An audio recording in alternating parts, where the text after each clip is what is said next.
All right, so I feel a little silly talking to all of you this close with a microphone in my hand that's not amplifying, but we are very grateful to have Channel 17 here that's helping make this available to folks who might be watching at home or watching later. So thank you all for coming up to the Miller Center tonight. I think I know all of you, but for those of you that might be listening online, my name is Megan Tuttle. I'm the Director of Planning for the city.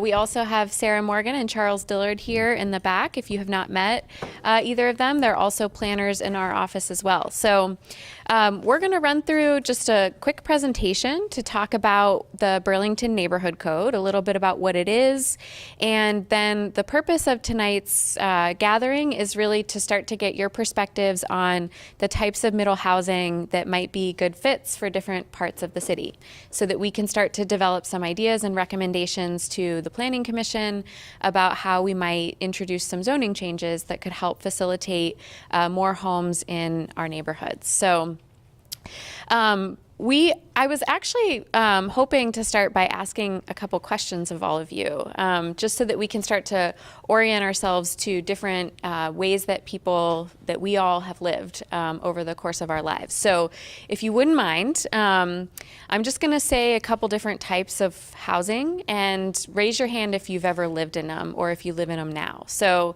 let's start with an apartment or a condominium. Yeah? These two had to think if they've ever done it. Okay, what about a duplex or a triplex? Okay, a townhouse. I live in a townhouse. Okay, how about a house that has been converted into multiple homes? Yeah, okay. Single family home? Okay. Dorm room? I think almost everyone's raised their hand for everyone. What about a mobile home? I've lived in a mobile home. Okay, great. I think it's kind of helpful for us all to understand the different housing types that help us meet different needs at different times in our lives, because part of what we're talking about when we talk about the neighborhood code is thinking through different housing options that can be available for people within the same neighborhood and community where we all live that can help meet their needs at different points in their life. I think many of you have mentioned that you've heard or have heard us talking about the neighborhood code at different points over the last year.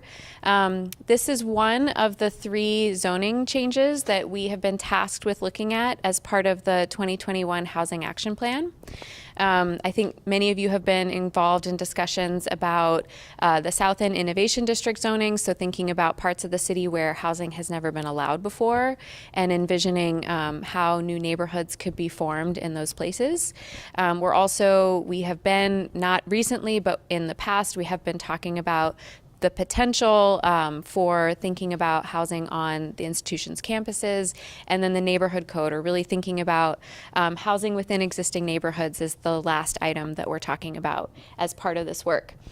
I do also just want to mention, for those of you who are not aware, Bob and I were talking about this right before we got started, but just within the last few months, the state legislature passed a bill called S-100, or the Home Act is what it's been also referred to, that really starts to look at housing types like what we're going to talk about tonight at the statewide level. And the outcome of that bill is that across the state, communities will have to provide zoning that is more supportive of duplexes alongside single-family homes.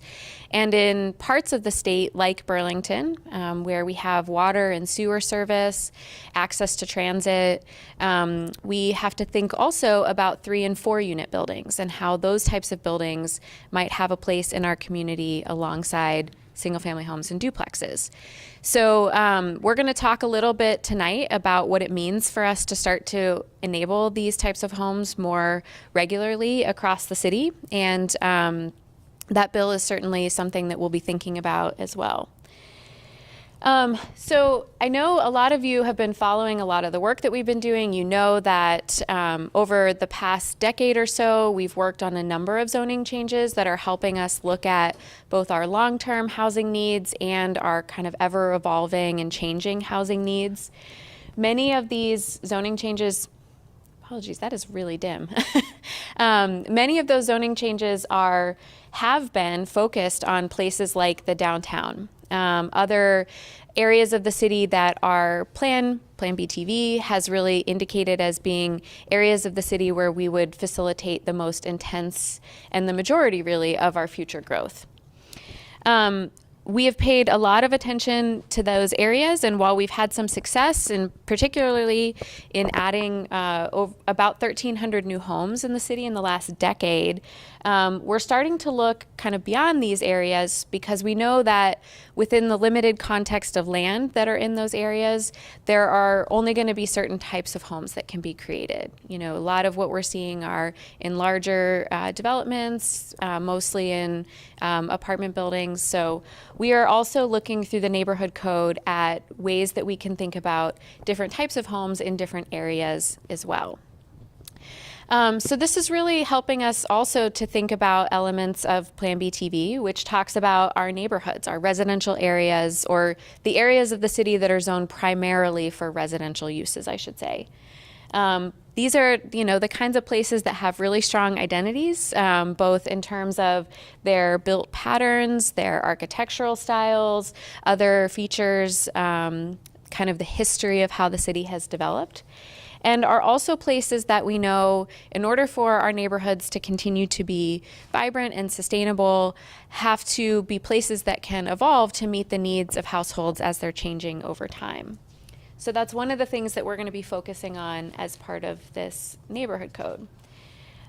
When we talk about the neighborhood code, or when we talk about use the term missing middle housing, we're talking about a specific group of building types that are generally, we'd call them house scale or neighborhood scale buildings. These are buildings that might have multiple units in them, but from the exterior, they may appear to be exactly the same size as a single family home, or a similar size to a single family home. And you can see in this diagram that one of the things that we're going to be talking about and exploring is, kind of to what extent these different middle housing types might be a good fit for different parts of Burlington. Certainly, as I mentioned with the bill that was passed, the state has said, a duplex is really the same scale as a single-family home, and therefore the bill is asking all municipalities to allow duplexes wherever single-family homes are allowed. So that's kind of all the way on the left side of the scale. And, 3 and 4 unit buildings start to move in a little bit beyond that. And we'll be exploring kind of what or how those buildings might be able to be incorporated in Burlington. The reason that these are often called missing middle is that for a variety of reasons, including changes to zoning laws over time, these types of homes have become harder, or in some cases even illegal, to build in a lot of our neighborhoods, even neighborhoods where they may have been part of the original development of certain neighborhoods. You can think about the Lakeside neighborhood in the South End, built alongside the Blodgett Factory's growth, and that's a neighborhood that was originally and exclusively built as duplexes, triplexes, small apartment buildings, and even some commercial buildings.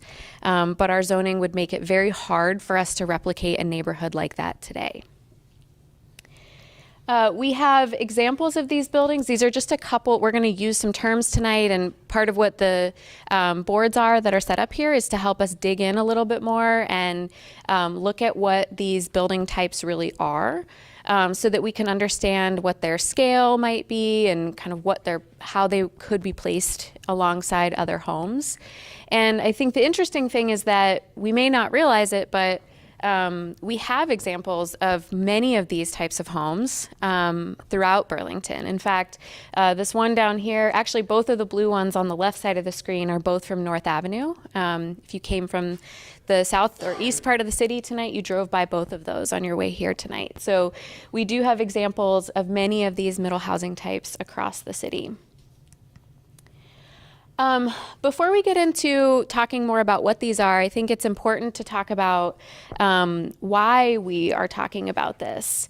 As noted in the beginning, these are opportunities for us to explore how we bring new homes into existing neighborhoods. And there are a lot of different reasons and benefits that many folks have identified for middle housing. We are working closely with AARP Vermont on this work, and I know that they have been talking a lot about middle housing types as an opportunity specifically to provide different diversity of homes in neighborhoods to help facilitate really aging in place, being able to have options within neighborhoods as people's needs are changing. We also know that what types of homes are available in a particular neighborhood can really greatly influence who is able to live in a neighborhood. We were actually, part of the reason we were asking about what type of home you've lived in over the span of your life is just to recognize that our housing needs change over our lives. But in particular, when we think about the middle housing types that we're going to be talking about, there are a number of kind of households that seem to be a good fit for various reasons.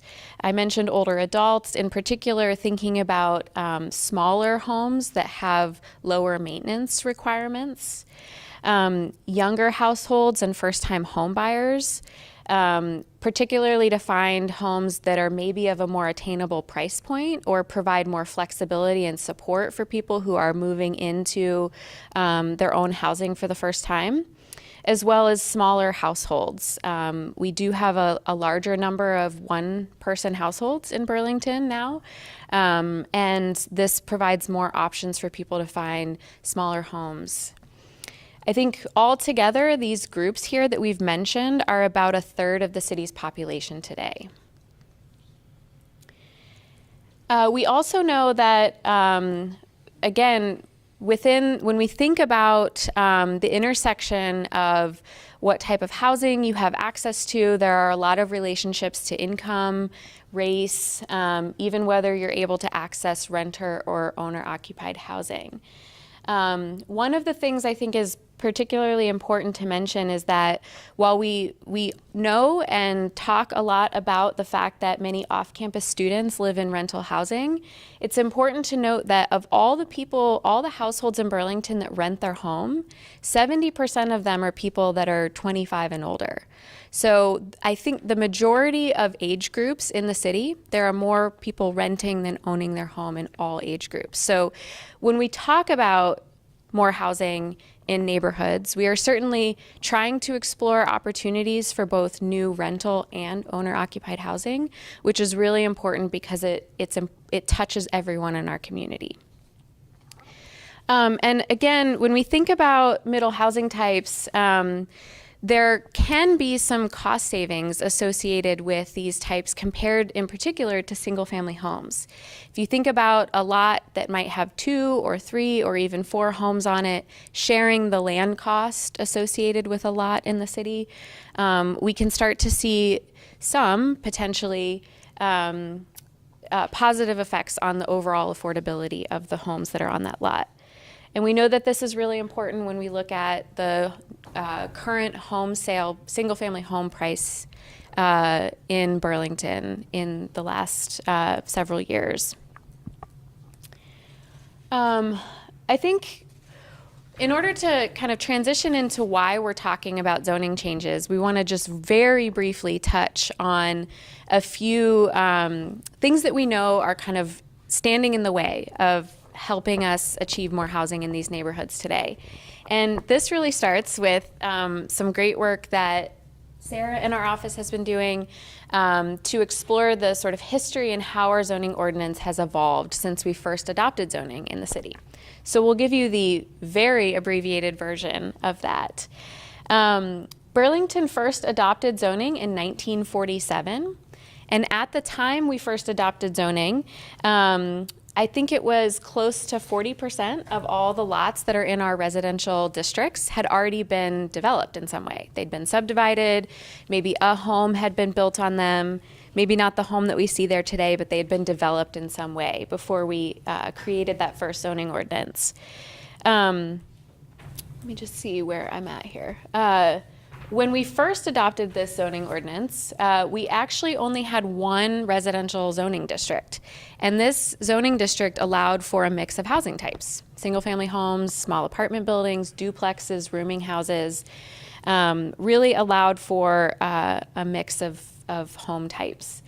What was really interesting, though, about this first zoning ordinance is that we started to establish standards for things like how big a lot had to be when it was subdivided. And interestingly, almost 80% of the lots that had already been subdivided didn't meet those lot size standards. So from kind of the first time, what did you say? I'm very curious. Big surprise. Big surprise, right. That's sort of the point. That's where we're going with this story, right? Is that from 1947, when we first adopted our first zoning ordinance, despite the fact that it was very permissive in the sense of a mix of housing types, we were already starting to regulate new buildings in a way that didn't allow the things that we were already building to be built again. 1973 was a major moment for us in terms of making a major change to our zoning code. And this is where we see the basis of the zoning standards that we have in place today. This is where we first introduced our 5 different residential zoning districts. We started to limit housing types based on what zone they were in. So we started to split them and separate them from each other. And we created new parking and density limits that started to control how many homes could be built on a lot. We made some changes in the 1990s that further reduced that and even scaled back in certain neighborhoods what could be built from the previous few decades. And while we've made some corrections in 2008, which was our most recent major rewrite of our ordinance, we still find that there are a number of barriers in our zoning code to getting more of these middle housing types in some of our neighborhoods today. I know all of you have been in Burlington for a long time. You could probably tell me more reasons why we've changed the zoning ordinance than what all of the ones that I know. But certainly some of the factors are not unique to Burlington. Nationally and locally, in especially the 70s through the 90s and even into the 2000s here in Chittenden County, there have been trends towards suburbanization. And a lot of older communities would try to update their standards to be kind of competitive with those growing places and to shape neighborhoods that in ways that were consistent with the homes that were being built in growing nearby communities. We know that if we look further back, federal housing policies really informed a lot of what could be built and where, including who had access to live in certain neighborhoods. And while Burlington was never a city that was formally redlined, if you've ever heard of that term, we did start to introduce zoning tools into our ordinance in many decades ago that were tools that became proxies for redlining when redlining was outlawed. But more recently, I think it's fair to say that some of these changes had to do with the fact that our previous codes just weren't very context sensitive, and we didn't have great ways to shape exactly what types of new homes we wanted to see in certain neighborhoods. So I think we can all think of, very large, potentially out of scale buildings that have been built alongside smaller homes in neighborhoods that we were trying to kind of pull the reins back in on. So one of the things that we're going to be looking at is how our ordinance can become a bit more context sensitive. We want to look at how do we re-legalize some of these older housing types that were small and could fit alongside existing neighborhoods, but how do we also kind of address some of those barriers that are precluding that? We're also, and I think this is definitely an important point for the neighborhood that we're in here tonight in the New North End. We're kind of looking beyond the neighborhoods that may have originally been built with these middle housing types and thinking about neighborhoods where it's fair to say they have developed much further after zoning and may have a largely single family character to them. A lot of the neighborhoods up in this area fit that bill. This is an example of a middle housing type that's called a cottage court. So if you can see this example, this is an actual lot up here in the New North End. It's an acre.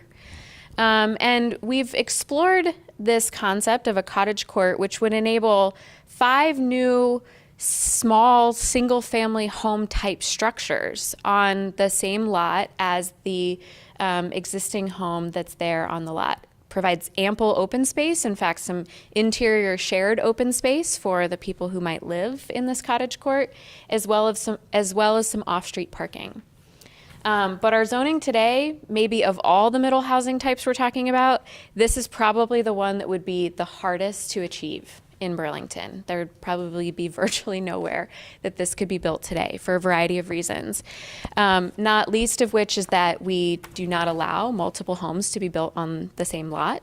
And because we have very strict standards, if somebody would be interested in subdividing a lot like this to make for sale lots under these homes, they would not be able to meet our subdivision standards today.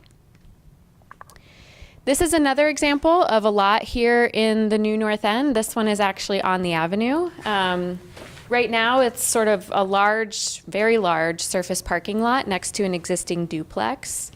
And this is looking at the idea of sometimes it's called a quad or a fourplex or maybe a small apartment house that could fit at that corner on the avenue. This is something that I know in talking with AARP, they've been really excited to explore more because of the potential for ground floor accessible units that are walk-in instead of stair entry kind of units. It has walking distance access to the Hannaford Plaza, to the bus, and is even in close proximity to other neighborhood businesses. So in addition to thinking about this as an option for accessible housing, you also start to think about this building in this location as a potential place where maybe people who are working in some of these nearby neighborhood businesses could find housing. But again, our zoning makes it very difficult today for a building like this to be built. In particular, again, because we don't like to build multiple buildings on a lot in residential neighborhoods, but also because of the number of units that would be on this lot at the end of the day. Our zoning standards would not allow 6 total homes to be on one lot, despite how large it is.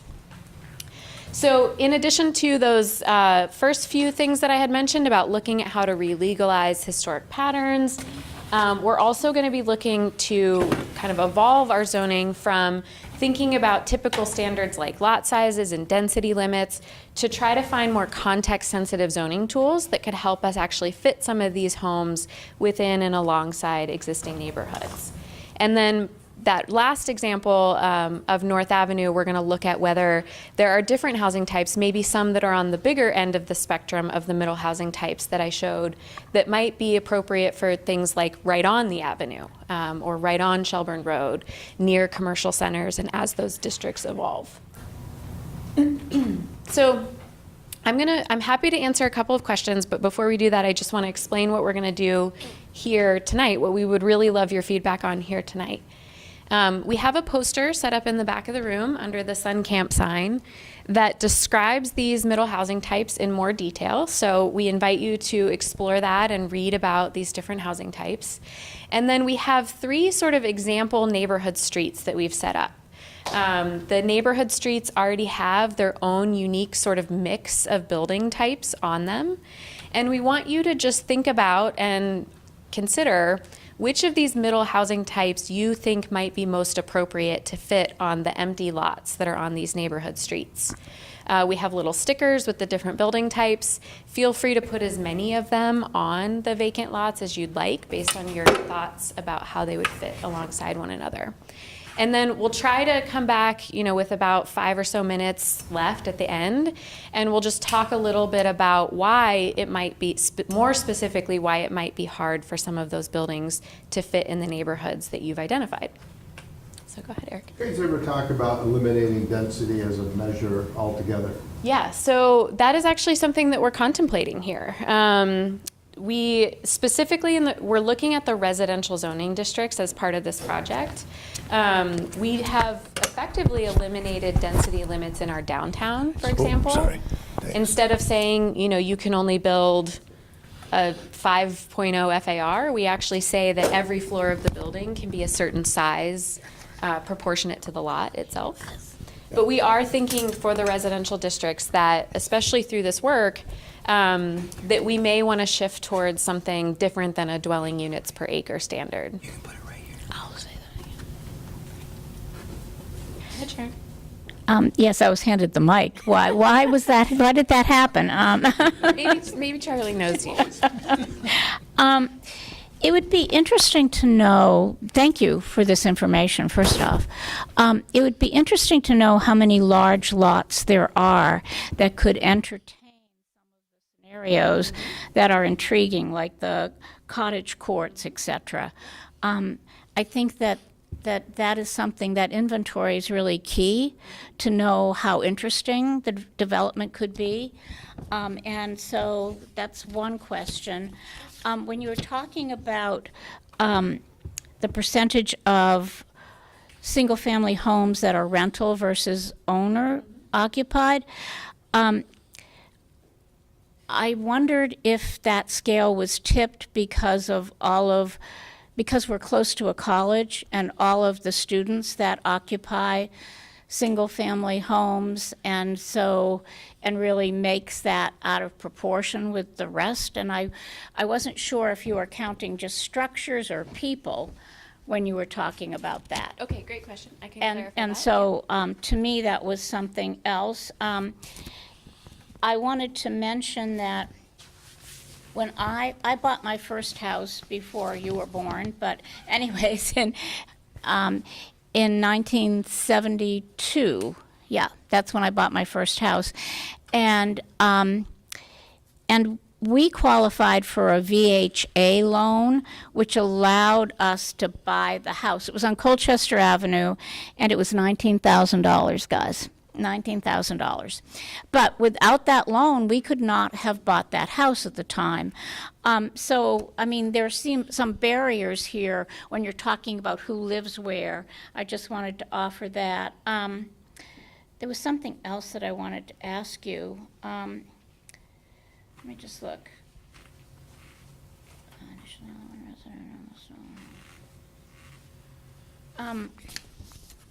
Another style of house that you had mentioned that I thought was intriguing.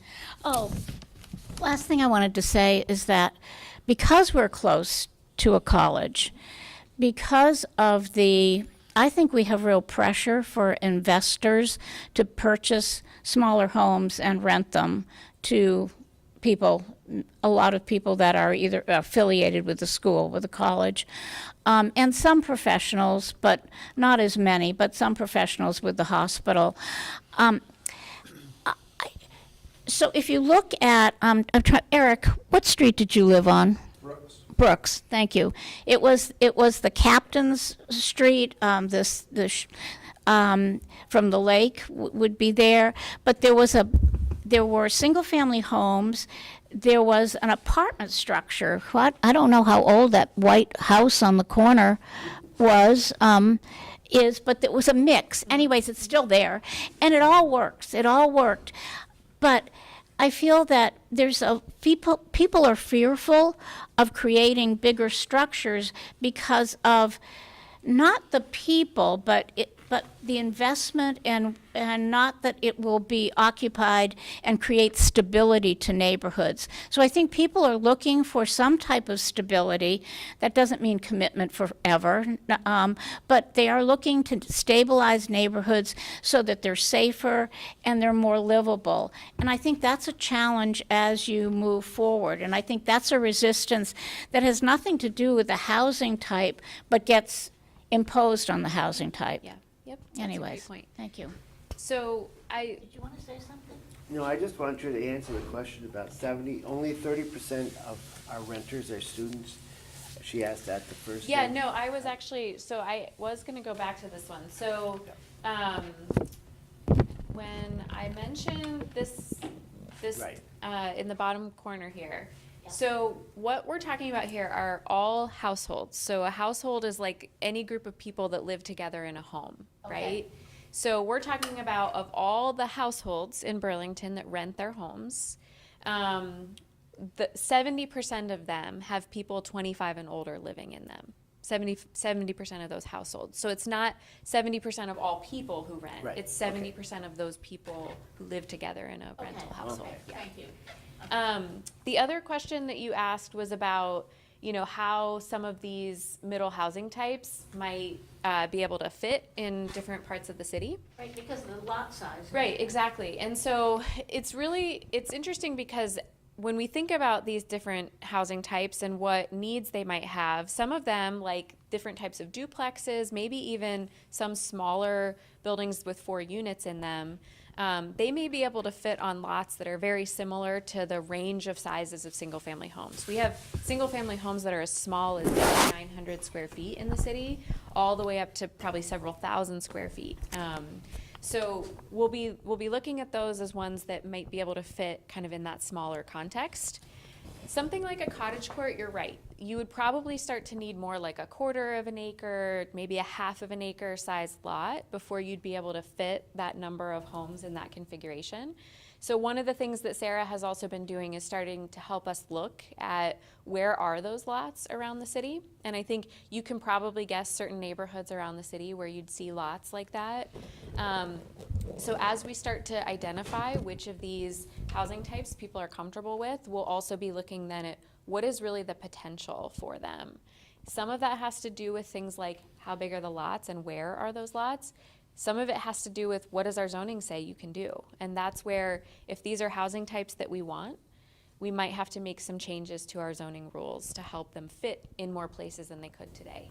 I would love for you to look at Brooks Avenue and North Prospect just around Brooks Avenue, because I think that integrates a lot of what you're saying. There are larger apartment houses, there are single-family homes, and it all works. Yep. And it all works, and it's a desirable neighborhood. It all works. So I would like you to look at that, because I think that should be desirable for most everyone. How could we replicate some of that? Right, exactly. And the other thing that's missing are row houses.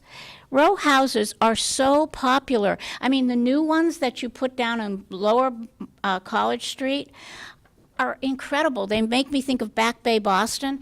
And then the ones up higher up on College Street, across from the Y, etc. Those were also very desirable places. And I don't see that in the mix. So we're calling them a townhouse here, but I think we're talking about a similar kind of thing. Yep. Go ahead, Eric. I'm curious as to when you look at a neighborhood in terms of what's the appropriate housing type, are you looking more at household type, or are you looking at architecture in the aesthetic fabric of the neighborhood? We're looking more at that aspect of things. What is the scale and pattern of the neighborhoods? And that's why these 3 different neighborhoods that we've put together, while we are not necessarily talking about the specifics, like this neighborhood is a ranch style home on a lot, or this neighborhood is a 2-story house with a gable. Those are the types of things that we'll be thinking about in developing ordinances that are more context sensitive. What are some of those patterns that we want to be able to replicate? Instead of focusing as much on the number of homes that are inside the building, maybe, we're focused on what is the right kind of pattern of those buildings to fit in those neighborhoods. Well, I think an interesting thing about that is as you grow some of these neighborhoods and do larger structures, then the fabric starts to change, and then maybe even larger structures a few years down the road would even be more appropriate, and it thing can just keep growing that way. And I'm not saying that's good or bad, but I was interested in whether it was driven more by architecture or the sort of pattern and scale of the buildings. Yep. And I think that's the other thing that we'll be looking for is if we say that buildings of this kind of general footprint are the appropriate size to fit here, we'll be sort of exploring what that means in terms of, could you actually fit a duplex in a building of that size, or 4 units in a building of that size? And maybe there are some tweaks we need to make to scale buildings up or down, or maybe they're allowed to scale up or down in certain neighborhoods based on the size of the other buildings around them. So that's some of the very in the weeds things that we'll be exploring. Well, and the last thing I'll say, and then I'll shut up, is that because of the significant increase in costs, obviously it drives people to, and a lot of people want to live in smaller spaces because they're more affordable and they're more efficient and whatever. And so the old-fashioned fourplex, you could probably fit 8 units into that same building. And that's my beef with density. Right, right. As, Yep. as a measure. Right. Yep. Go ahead, Bob. This is all very exciting. I think there's so much potential to be thinking creatively about how we develop our neighborhoods and increase density and so on. One of the things that I think is important to be considered is there needs to be a cross-department interest in this. And I say that because a number of the examples that you showed not only couldn't be built according to zoning, they also can't be built according to building code. So unless, we have in some cases in Burlington designed by fire marshal, it's based on the size of the truck and whether the truck can turn around. So for instance, the cottage court example that you had, not only couldn't you build it because of 5 buildings on a lot that isn't allowed by zoning, but there's no way the fire marshal is going to approve that site plan because they can't get a truck to the last unit at the end. So there needs to be kind of a rethinking of how you incorporate building codes and issues with the fire marshal into the zoning as well, because that all has an impact. And if we don't do that, then we're going to have a zoning ordinance that's going to be impossible to actually implement. Or not impossible, but because there'll be some things Still you can, but difficult, there'll be yeah. some things that Yeah. we dream for and say, well, you can't do that because you can't have windows in that wall because it's too close to the property line or whatever the reason is. So I don't know how we bring that interdepartmental aspect into play here. And there's one other point, and I'm not one to ask for more regulation, but one of the things that we don't have in the city of Burlington is any single family or duplex level building code enforcement. We actually apply all commercial building codes to single family homes. So some of the things that might be allowed under the International Residential Code aren't allowed under the International Building Code. So when the building inspector tries to apply the International Building Code to a single family home, well, all of a sudden, there's all sorts of things that come into play. So I think we need to think about how we address these things at smaller scale so that we can accomplish some of these goals and not be thwarted by things that we're not even talking about tonight. Yeah, that's a really great point. There are lots of other things that, Eric mentioned one of them, construction cost. I know there are lots of different people who are thinking about this across the state because there's a recognition that you're right. It's not just zoning alone that is the barrier to why we're not getting more of these homes. We have started conversations with the fire marshal and the building inspector. I do know there's also, I think S100 or maybe another bill also directed the state agency of public safety to study the building code and think about how we could find improvements even in the state's code that would help us better balance the need for housing with safety. And so that's another area that I'll be looking forward to a lot. Yeah, in our, okay, Go ahead. Go ahead, Keith. are you in the zoning code, is there a certain percentage that our law has to be green? Yes. How, Yep. what percentage is that? It depends. Okay. Well, we have a low-density residential one. 35% of the lot. Okay, because, Sorry, no. Yeah. Buildings can only occupy 35%. that's of the right, lot, yeah. okay. Okay, one of the things that, I just filled in my back porch with a bathroom. I didn't change my footprint. And that was part of the vision of the building. First question zoning says is, I want to see your lot plan to see that you're not taking up more green space. So there has to be some coordination Yep, here yep. also. And I'm curious, University Terrace, which I live on, has duplexes, Mm-hmm. has multi apartments and buildings. It has 3 stacked apartment buildings. It has, so I think we're perfect for what you're talking about. But when I look on the map, it says we don't conform to zoning, and I don't know whether that's because our lots are too big Great or what the catch. reason. Yeah, What? that goes back to what I was saying before about a lot of those buildings were probably built. Well, they were or- 100 years old. That's Exactly. 1920. Yep. So So they're then we perfect. started adopting zoning. Okay, that so the doesn't lot match is your too house. big. or maybe too small, Oh, or maybe there's too many homes on it. Yep. Because Yep. we're about 10 feet apart. So I'm just trying to think, well, why are we not conforming? Exactly. I think that's one of the things that we've been trying to look at is like in some places our zoning just doesn't even match what's on the ground. And so there are legitimate reasons in some cases why that is the case. I think in previous eras, maybe we allowed buildings that were too big and we wanted to scale them back. But I think in the process of scaling them back, we had some unintended consequences in that we made homes that in some cases are homes that people may love the most in their neighborhood are actually considered non-conforming or illegal and couldn't be repeated. And so we want to look at how do we kind of address that point, because I think your point about building your bathroom onto your house, that while it doesn't maybe seem like a big deal that I have a house that doesn't meet the zoning standards, it can actually start to run counter to you being able to evolve how your house meets your needs over time, Well, it right? makes it accessible so that we can stay in the house Right. longer. Yep. Right. Great. Well, why don't we, if you guys are all okay with it, I would love to get your opinions here on what Sarah has put together for us. So if you want to wander around and talk to Charles and Sarah and I, happy to continue any of the other discussions too while we're doing that. So.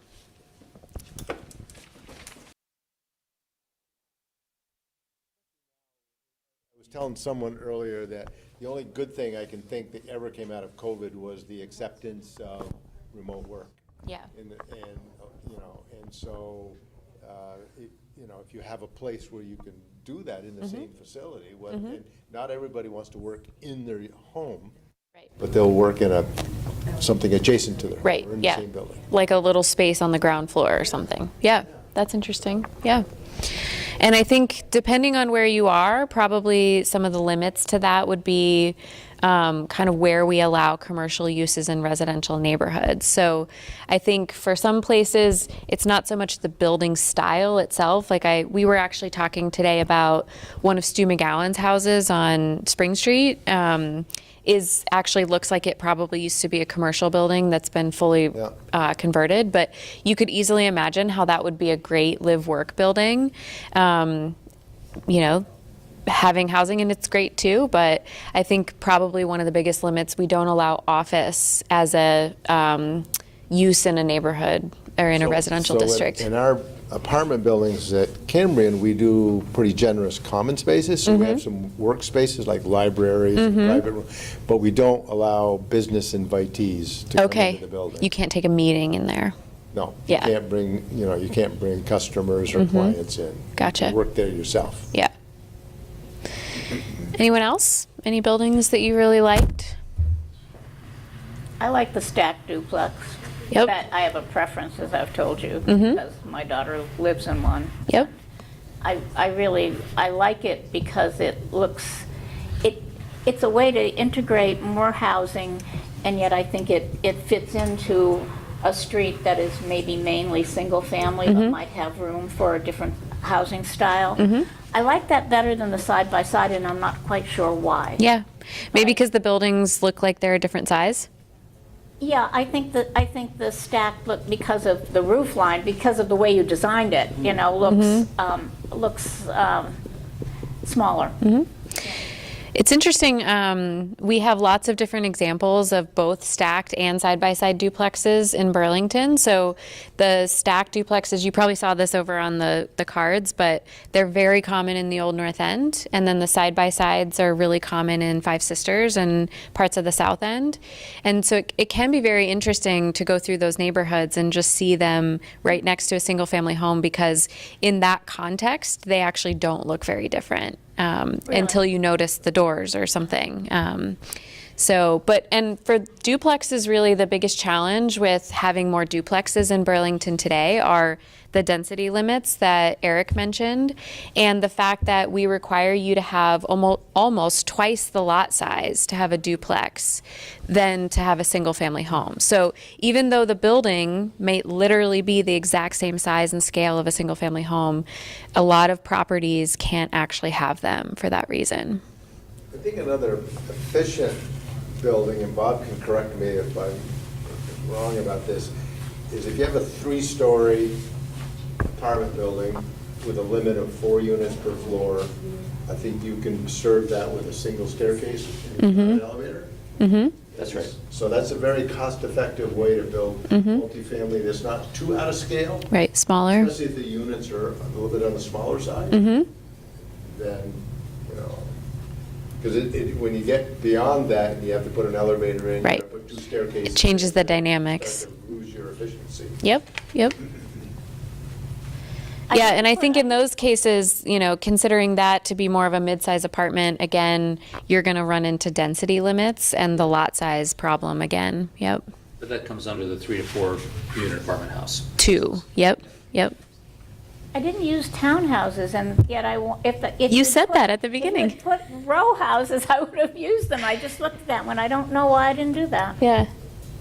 'Cause I think there are areas that it would be nice to Yeah, have that yep. style of home. And definitely the sort of intersection of talking about all these building types that we've heard lots of questions about, and one of the things that I was asking Bob about, especially when we think about building code or even just thinking about cost and access. You know, one of the things I didn't mention earlier is that the Vermont Housing Finance Agency is also trying to develop some programs that will help address the what it costs to actually build homes like this and the gap between the construction cost and the appraised value, which is a big deal because that means for people who are trying to buy those buildings, they can't necessarily get financing to buy a building like that. And so they're trying to develop some programs that would provide some funding to actually help the builders build those buildings and kind of help offset that gap so that these can become more feasible. Again, kind of like the building code thing. But with some of these, kind of like I mentioned with the cottage court, besides just not being allowed, you know, thinking more creatively about some of the things that have to do with the land under the buildings so that, yeah, we can explore any of these building types as a mix of owner or renter kind of housing options as well. So, awesome. Well, that's what we had for tonight. So really appreciate you all coming out. You're not and issuing permits, Tony? I forgot my permit passes. pad. All you want is the pass. You Left need it at home. Sorry. But, yeah, well, we'll be having some more conversations later this summer as we start to actually develop some ideas for what these zoning changes could look like. So hopefully you all will stay engaged. Yep, Talk great. to you again soon. Thanks, Mike. All right, have a good night. Thank you.